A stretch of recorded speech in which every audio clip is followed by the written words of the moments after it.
think, what could have caused this? Was it that storm? What's wrong? So not only would this show have been better if Rudius had just been born into this world and not isekai'd, it would have been better if we had just followed Paul instead. In a minute, I feel like his story is more interesting, and he as a character has been more interesting as a result of what happened in the Mon disaster. The worst part about outfits like that woman's is that in serious moments, it'll cut to a shot that has her in it, and it immediately destroys the seriousness of the scene. That's why fan service works better in shows like Konosuba, where there isn't even a serious scene to begin with. Or in Fire Force, where half the characters are dumbasses. Like, in a show this serious, it just completely takes you out of the moment, because there's zero reason that anyone would ever dress like that. And it's just baffling to me that I'm supposed to take her seriously. Come on. I kind of wish all of his hair was longer and not just the part with the ponytail. Because, like, the messiness definitely adds into the design, but I feel like if he never cut it at all, it would make more sense. Because why would you fucking bother? 2 of his kids are missing. His wife and his maid are both missing. Like, I think a lot of people wouldn't even fucking care about hygiene when they're looking for that kind of person, much less their goddamn hair. Just tie it up in a ponytail and be done with it. But aren't you expecting too much from the boy? Huh? Really? From him? Oh, please. Yes. Think about it for a sec. Look, I'll grant you that Rudius is impressive. I mean, I've never seen anyone cast spells without... This fits the world, but I fucking hate it. They should think he's asking too much of them, and I was really concerned they were going to go this direction with it, but as an audience, we know he's not asking too much in any fucking way. In no fucking capacity is he asking too much. But because of this, Paul is going to start thinking he did something wrong. And Paul is the one who has actually seen what Rudius can do. You've never been to the Demon Continent, have you? What's your point? We saw no evidence that it was that dangerous. My point is, he's on his very first adventure. He's in an unfamiliar land. And his party includes a superb warrior for who all he knows could betray him at any moment. There's this teenage girl, a hothead he's sworn to have to protect. And you're being judgy that he didn't comb the place for survivors on top of that? People have limits, especially children. You get... I do kind of agree that him combing the entire continent for survivors is asking a bit much. However, looking for his family in any regard, or even having fucking concern for them, I would consider to be prerequisites for him to be considered a good fucking person. Or even, just thinking at all about the consequences of the Mon disaster. He was given over a year to think about it, and he didn't even consider that it might have teleported other people. Are you fucking kidding me? And as Paul said, he put up notices about this shit, hoping that Rudius would see it, and Rudius did not even pay any attention to it. And that's like in the Adventurers Guild, where it's completely safe. There's no argument to be had there. If Paul expected him to search that entire continent for other survivors, that's pushing it. If there were other survivors and, they were just easy to find, I do think Rudius would have found them and brought them onto his team as well. And I'm honestly kind of surprised that there weren't more. But he didn't have the least amount of concern for his family in that entire time. And when he was told that his entire town had been teleported away, he cared about the girl he was grooming, not his sister or his mother. I pity the kid, though. I do. After a grueling journey, he finally reunites with his daddy, only to find out the guy's turned into a total drunken loser. Can you imagine? Paul is barely acting any different than I did before. And I don't know about you, but I think losing your fucking wife and 2 of your kids is pretty solid justification to turn to fucking alcohol and be a bit messy, especially when you are constantly doing work to make sure people are, fucking alive and safe and constantly searching for your missing family. I think it's a little bit fair to be a bit of a mess. Meanwhile, Rudius is constantly well-groomed and showered and has clean clothes. Like, the dude had it way fucking easier. He's here now, and he's safe. That's worth celebrating, isn't it? Unless, of course, you would have preferred for him to come back dead-eyed and missing a limb or two. I'm just saying, revisit this sober.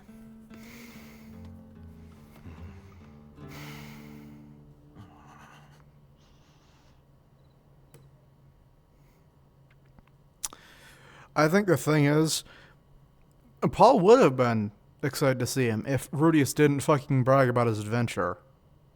If he came in and immediately asked where his mother and sister were, or sisters were, that would be something that Paul would have immediately connected with him on, and he would have actually been happy to fucking see him. Instead, Rudius came back after probably around 2 years gone, didn't even mention his mother, didn't mention his sisters, and when he was told that his town was destroyed, he was worried about the child that he hadn't seen in fucking years. Not his goddamn family. I wouldn't even say he and Sylphie had a great relationship to begin with.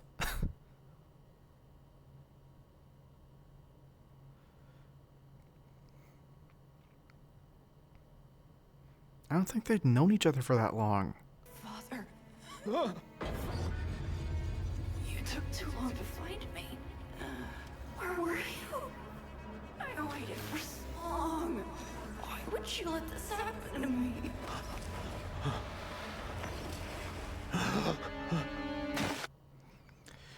The fact that Rudius does not care if he found any of his family or friends in that condition is the entire fucking problem.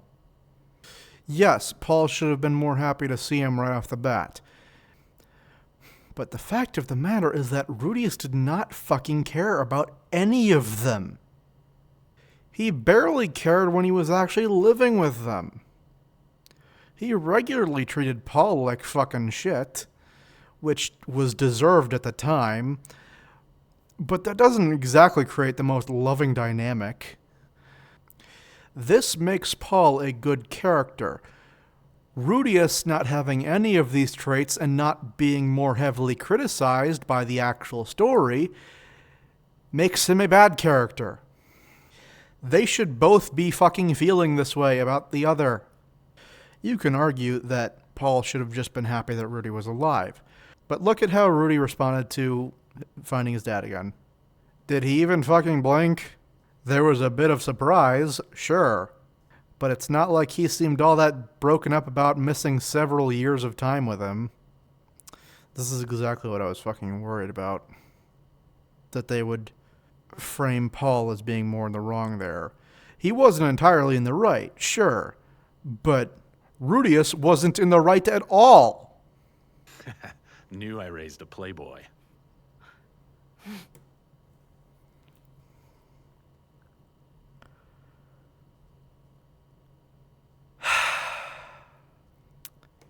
Rudius regularly criticized his father. One of the things he did that for was the fucking cheating on his wife thing that he did. That whole thing. Remember that? Now, when being discussed as being a playboy like his father, he fucking smiles at the thought. Not only is that treating his mother horribly, not only is that treating his maid horribly, but that's treating Eris horribly. It's making them all seem like objects of conquest for these two. And that's all they are. You're welcome to air all your grievances, but the only reason you can is that your son is still alive to hear them. Right.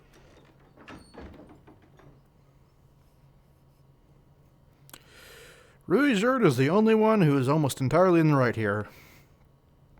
I think leaving the job of comforting Rudy to Eris alone was really stupid on his part. I think a man-to-man talk, especially with a man about Paul's age, would have been pretty important for Rudy compared to a cute girl hugging him.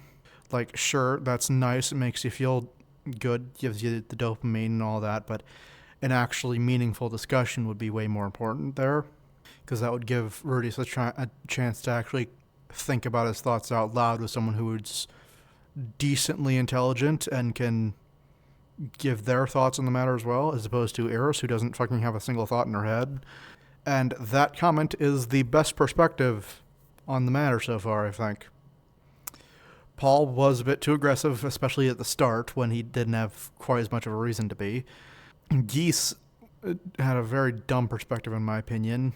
Thinking Paul was exclusively in the wrong there is dumb. But being grateful he's alive while also having frustrations, yes, that is how you do it. It's not all one or the other. I didn't like Rougeard at all until this episode, I think. I've never been a huge fan of his character, but that one fucking moment right there made him way better, in my opinion. Yeah, this fucking poor bartender. Having to host a fucking therapy session. I wanted to apologize.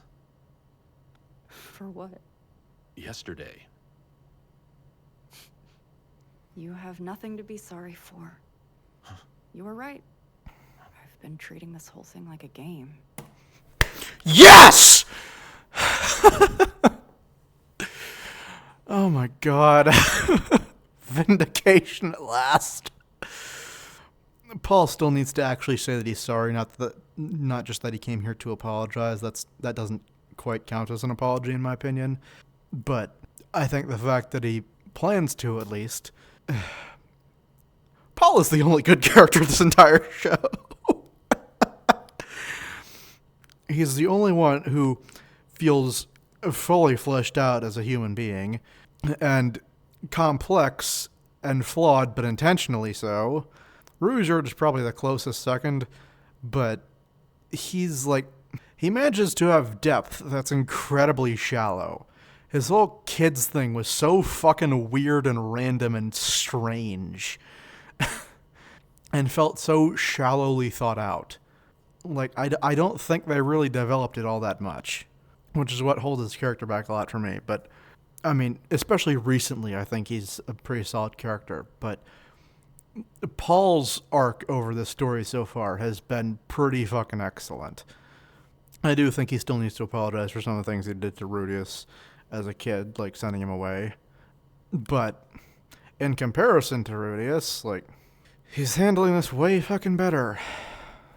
But let's see what Rudius has to say on it. It's only natural that you'd be upset. Mm-hmm. If anything, I should apologize for messing around. Yes! No, don't say that. Say that! You three probably had it rough out. Fucking say that! That is correct. Like, sure, he struggled a bit. He also fucking played around with stuff quite a bit and screwed around and did a lot of superfluous shit.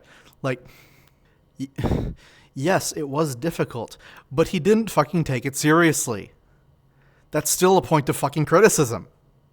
In order for you to apologize to someone, you do not have to set aside what they have to apologize for as well. You can both be in the wrong to some degree, and both deserve an apology. Huh.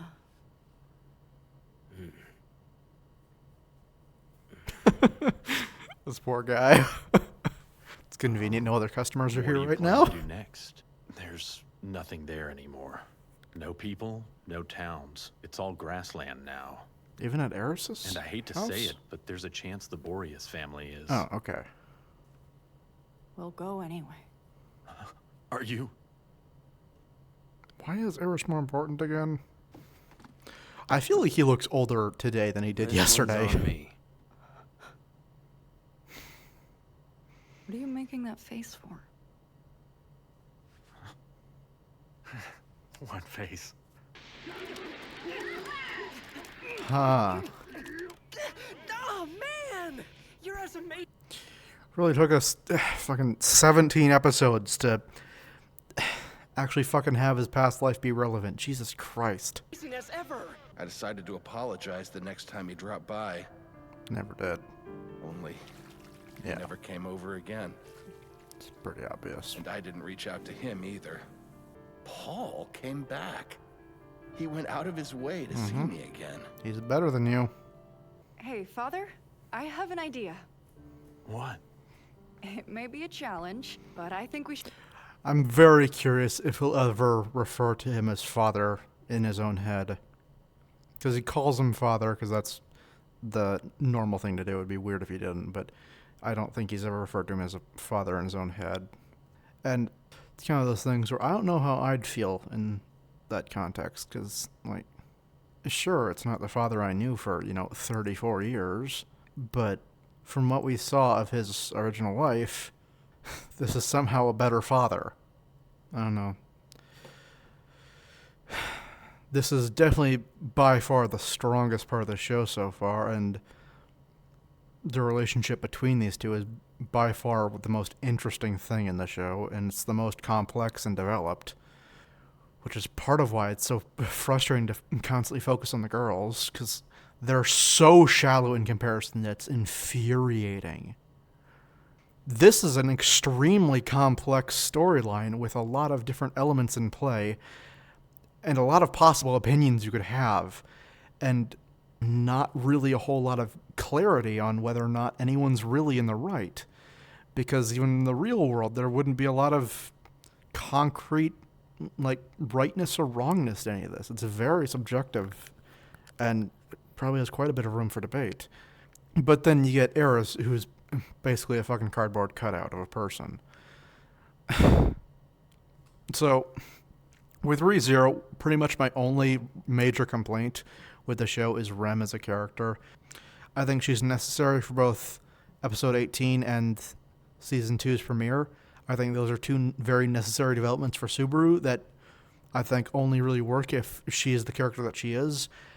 However, her love for him being portrayed in the way that it is my biggest problem with the show, and the only real criticism I have with how it portrays mental health, because that is pure codependence and idolization, which is not fucking healthy. Don't really even think I need to explain how idolization is a core element of the show Ocean no Ko, and like that pretty clearly shows how idolization can be a horrible fucking thing. Putting people on pedestals and viewing them as so much better than you is not a healthy thing to do. Rem doesn't do that entirely. She admits that he has flaws. However, love is when you love someone despite their flaws. She loves him, and she loves his flaws. The scene I mentioned a while back, I don't know if it was this episode or I think it was last episode, where he calls Amelia a pain in the ass. That's so good because of the fact that I dislike this about you, this frustrates me about you, but I still love you despite that. In the end of season 1, he kind of repeats the things Rem said to him about her love for him. And in season 2, it becomes clear that Emilia was not convinced of his love despite that, which is because pure idolization is not love. It's what he needed in episode 18. He needed someone to just purely lift him up. There was no other way for him to continue on without that. And someone who would love him for his flaws would do that. But loving someone's flaws is a horrible, horrible thing. Because that means they'd never work to try and improve anything about themselves. Loving someone despite flaws is love and acceptance of their humanity. You can work to improve your flaws. You will never get rid of them. At least all of them. There are some that you can pretty much get rid of, like, being a fucking child rapist and whatnot. But certain flaws of the personality or with your perception of reality or those kinds of things, like, you will always have some flaws. Finding someone who loves you despite those flaws is what's considered true love and whatnot. Where's he going with this? Right, Rem. Which is entirely why I find Rem so frustrating. Her love is loving him for his flaws and just pure blind adoration for him, which isn't healthy. It's what he needed in episode 18, and it's the type of character that's helpful to have for what happens in season 2, because that motivates him strongly going forward. But she feels very shallow as a character. And that's not because... She doesn't feel shallow, because that's entirely in character for her. It makes the story around her feel shallow, because everything else has a lot of complexity and depth. Whereas she has an unhealthy relationship to him, and that's all that there is to it.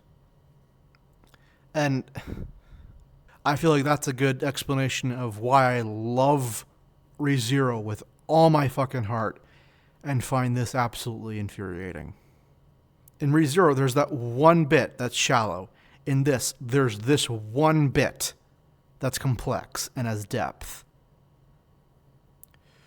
I'll be curious to see where Sylphiette and Roxy as characters go from here, because Sylphiette so far has the least personality, I think, of the entire cast, because she's been in almost no episodes so far, and she was like 7 or 6 or fucking 4.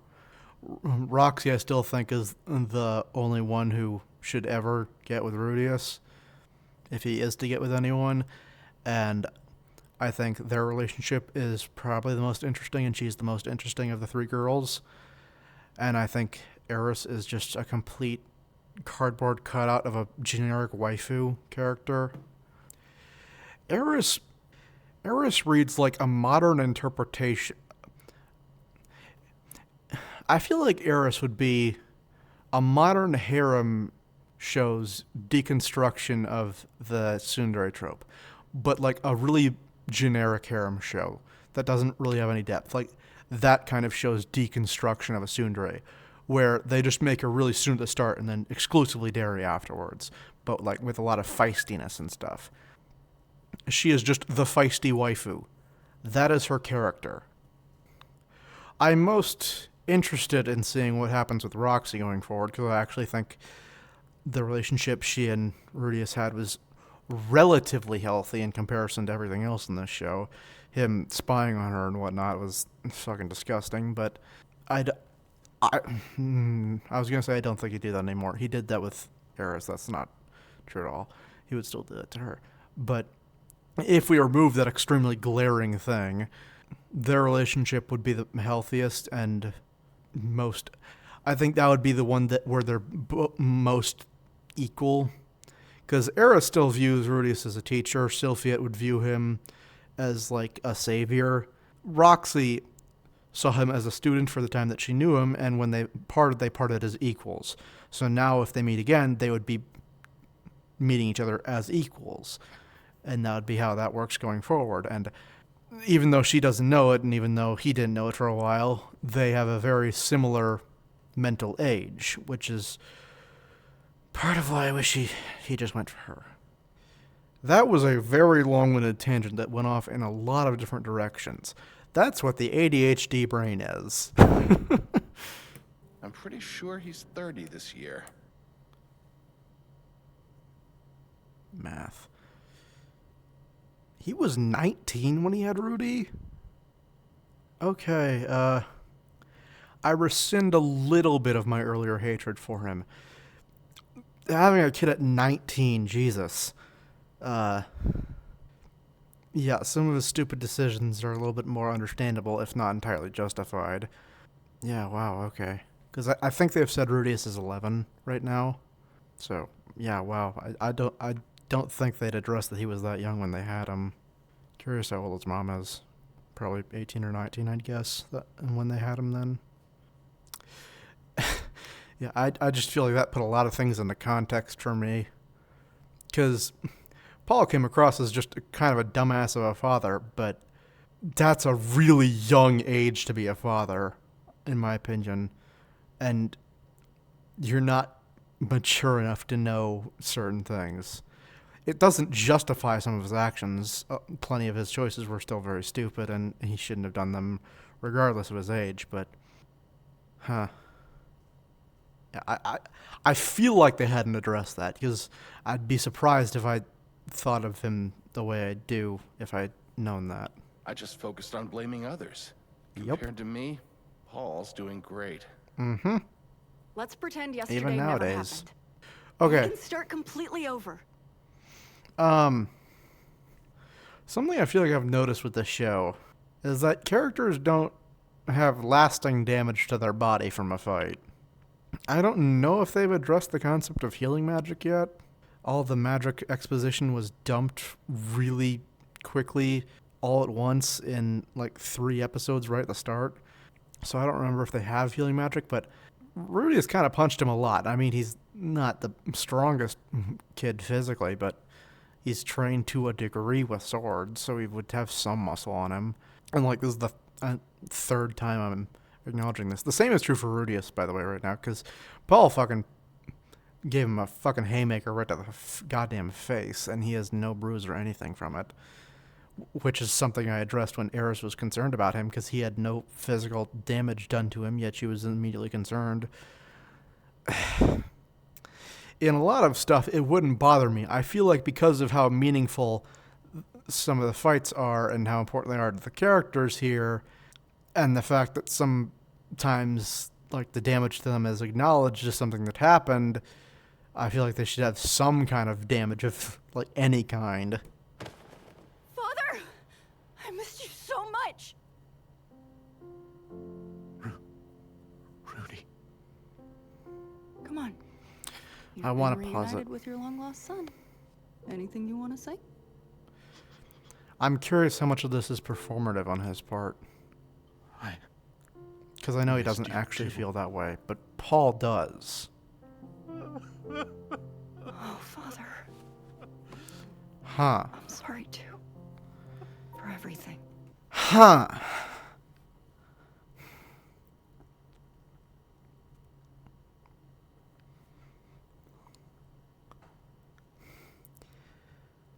That, like, 1.5 second moment where his eyes are almost on the verge of tearing up is by far the most interesting and odd thing this show has ever done. Because I've never felt like that was who Rudius was. I feel like he has never cared about Paul in any substantial matter. This felt pretty performative. And I mean, and Paul needed it, but either this relationship continues to develop and Rudius actually starts to view Paul as a father in actuality instead of just performatively, or that's just a very weird moment that's only done to make him more sympathetic. I'm really concerned it's the latter, because I don't know how much they're going to develop this going forward.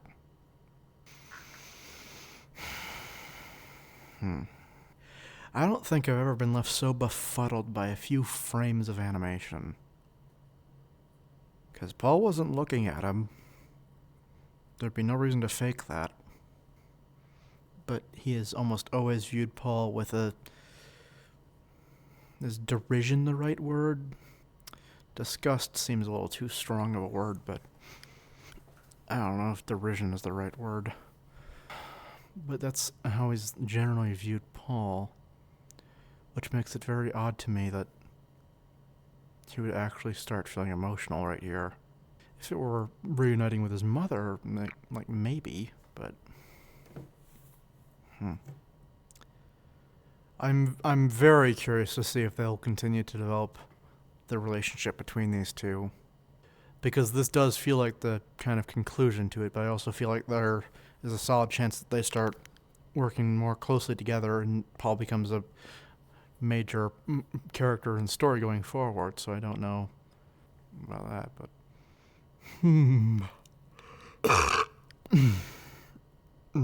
Jesus. Tasted horrible. I'm curious if there's a point in this show so far, or in this story overall, at which point going back to the start will change your perspective on things. Because with ReZero, if you go up to episode 18 and then return to the start, it becomes a very different experience. Especially when you realize that everything Subaru says in episode 18 is not something he's just started feeling. It's what he's been feeling for the entirety of the show.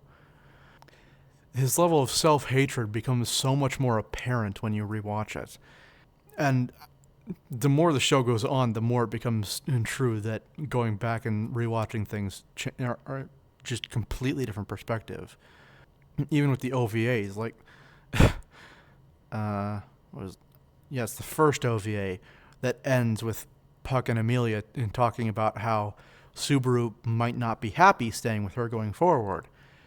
That came out after season 1, but takes place between episodes 11 and 12. Then in episode 13, she pushes Subaru away because she thinks he's miserable because of her. Something that was then set up with that OVA. Or the entire episode with Subaru's parents in season 2. That massively changes certain elements of his character. But, it's like, 29 episodes into the show. And it massively changes things from, the start of it. And I've mentioning stuff like Amelia's backstory, or what Roswell planned and what he did throughout the entire story and all that kind of stuff. I don't feel like this story will have that to some degree, because I feel like some of this stuff doesn't feel quite planned properly. And if it was planned, I don't think they did a good job of it. And I'm curious if that would remain true on a rewatch. With ReZero, you will often see people say that if you haven't watched it twice, you haven't watched it. And I think that is an incredibly true statement. I've watched season 1 at least 8 times, I think. And for about the first 4, I was engaged with the entire thing. After the 4th time, though, the first 11 episodes, the first 12 episodes, kind of get a little boring. They're by far the least complex on the entire show. But from 13 to 25, it remains an incredibly interesting show to watch on a rewatch. And season 4's first part I've watched at least 4 times. Part 2 I think I've watched twice. Probably going to rewatch that for season 3, which is literally a month away. Where was I going with this? But yeah, so far I don't think anything will really change on a later viewing. I think my view of Paul might be a bit different, knowing how young he was back then. It won't be substantially different, but I'll be a little bit more generous. Like, first time watching, I fucking despised him early on. I think knowing how young he was makes that a little bit better, because we all do pretty stupid fucking stuff when we're kids.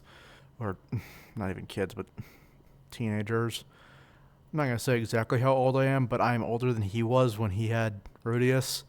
And even now, I don't think I'd be good with a kid. I think I'd be a horrible father right now. But with ReZero, it takes until episode 18 for the idea of watching it twice to really matter. Because episode 13 is only paid off once you get to episode 18. And episode 18 is when his character, Subaru's character, becomes a lot more complex. And that vastly changes how he was for the entire previous part of the show. Whereas with this, ReZero tends to develop the characters backwards and then push them forwards. Whereas this just develops them forwards. If that doesn't make any sense to you, ReZero is very reliant on backstory. Amelia, Roswell, Subaru, Ram, Beatrice, Garfield, and Frederica. All of those characters are substantially influenced by their backstory. What's her name? Ryuzu. There we go. All of those characters are heavily influenced by their backstory, and that backstory isn't given to you until much later in the show. It took until, I think, episode 21 of season 2 before we got all of Amelia's backstory. It might have been episode 22. almost 50 episodes until we got the backstory for all of those characters. And even now, there's plenty that we don't have backstory for still. Oh yeah, Wilhelm too. But knowing that backstory massively changes how you view them in the present. And since the backstory happens before the events of the story, it influences how you see them in those earlier episodes as well. Like Amelia having massive issues with the concept of someone breaking a promise. That becomes really prevalent right before she gets her backstory, but that is also apparent much earlier on in the show. And when you rewatch it, you're like, oh, okay, that's why she cares that much. With this, characters start where they are. There's not a lot of backstory to any of them, really. And then they develop...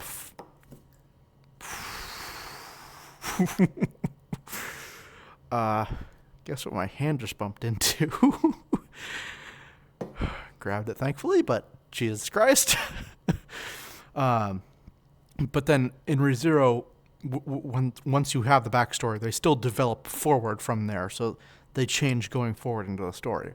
With this, they start at the baseline. Rudius is the only one who has backstory. And then from there, they develop forward.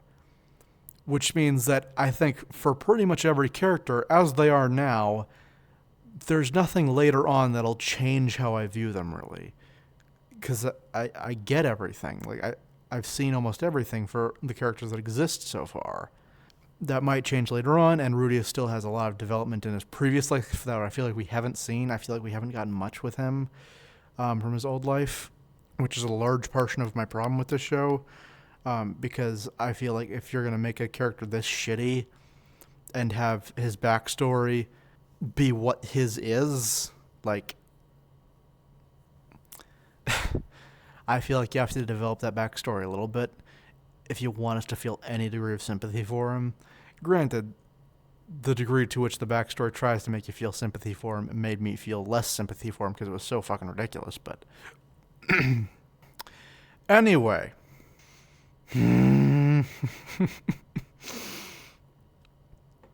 I think it's really funny going back to my first reactions I do with stuff like My Hero Season 6 and JJK Season 2. Because in that, I'm really invested in the story with those things, and I'm really engaged with what's happening, and I'm all hyped up and stuff, and I'm laughing at the jokes and all that stuff. And I don't have a lot of commentary beyond that. Near the end of the season, I would offer a pretty substantial amount of commentary, I feel, but in the episodes themselves, I wasn't pausing all that much. With this, I don't know if there's a single episode in which my recording was under 30 minutes. Because I've currently been recording this for 3 hours and 20 minutes. I've watched 3 episodes in that time. And that's become something that's also very true with the My Hero Season 7 reactions. I've had a lot to say about those as well. I am a bit tired of this show and commentating at this point, and this hood is getting hotter and hotter by the fucking minute.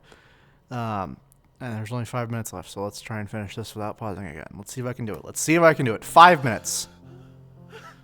And so, And there's an ending in there, first so time in 5 years, 30 I was and a half. reunited with my father.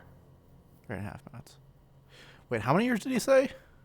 And so, for the first time in 5 years,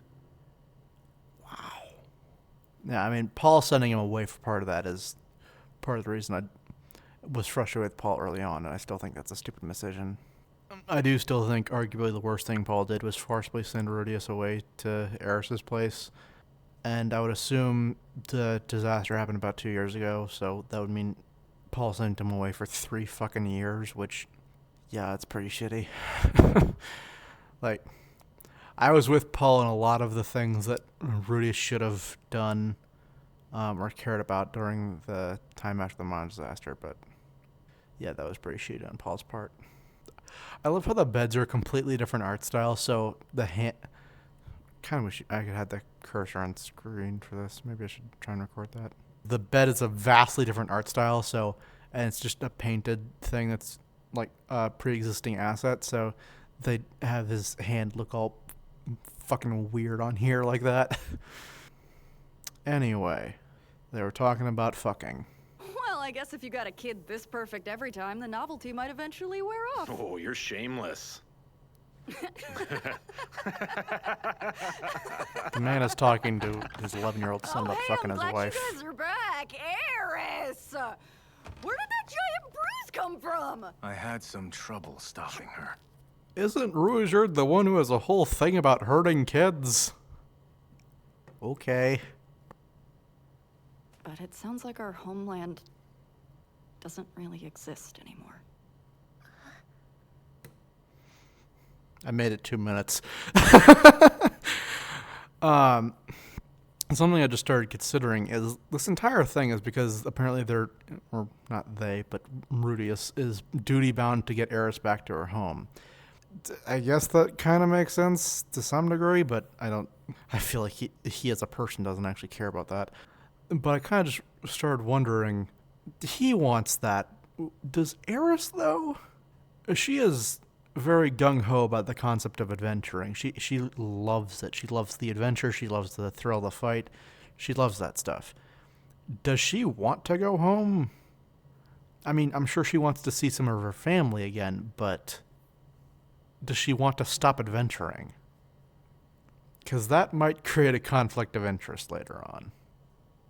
Oh, right, her family was fucking murdered. The patriarch of her family was killed, wasn't he? I'm not crazy. That happened, right? Huh, okay. It's been so long since it happened that I actually forgot that it did.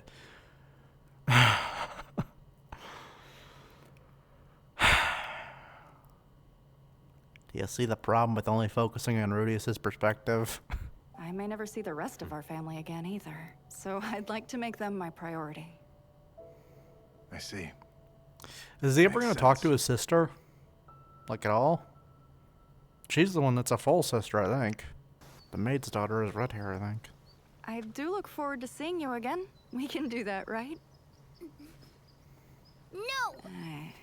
You should always cherish your siblings. Ruijerd's a weird dude. Well, take care, Father. Yeah. You too, kid. Jesus Christ. Oh my god! Listen up, ladies. We have an immediate change of plans. Round Why is she everyone up for a wearing meeting. that? Why is she wearing that? Sir! Yes, sir! Probably the best episode of the show so far. I do still have issues with it.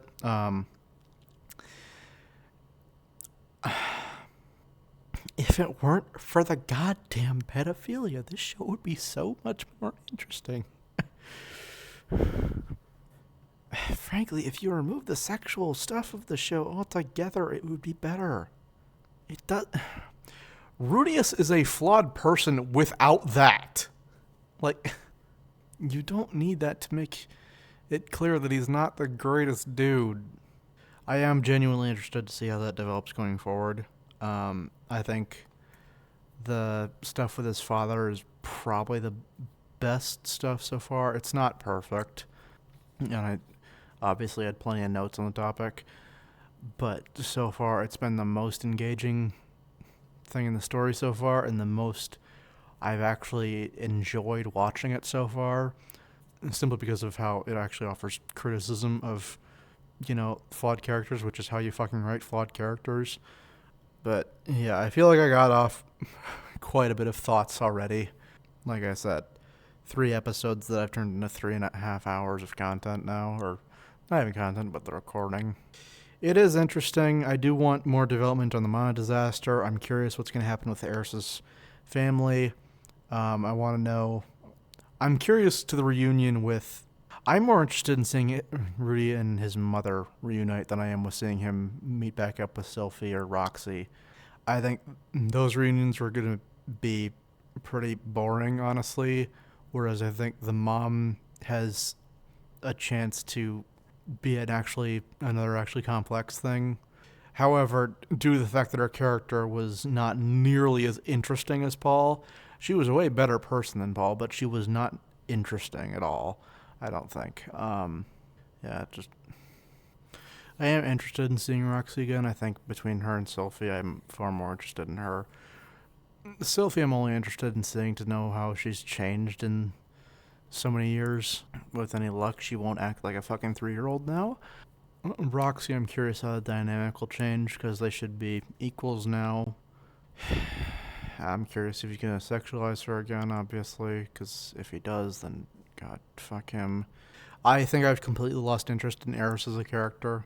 I think she's far too shallow to be genuinely interesting. I think even in terms of like a realistic teenager type of deal, I think there's some depth beyond just angry, feisty, has a crush. Those are emotions, those are not personality traits. But those emotions are her personality traits in this show. That is all her personality is. It makes it a little hard for me to care about her at all. But yeah. I think that set was the least I've ever criticized this show in my recordings, though. Says quite a bit.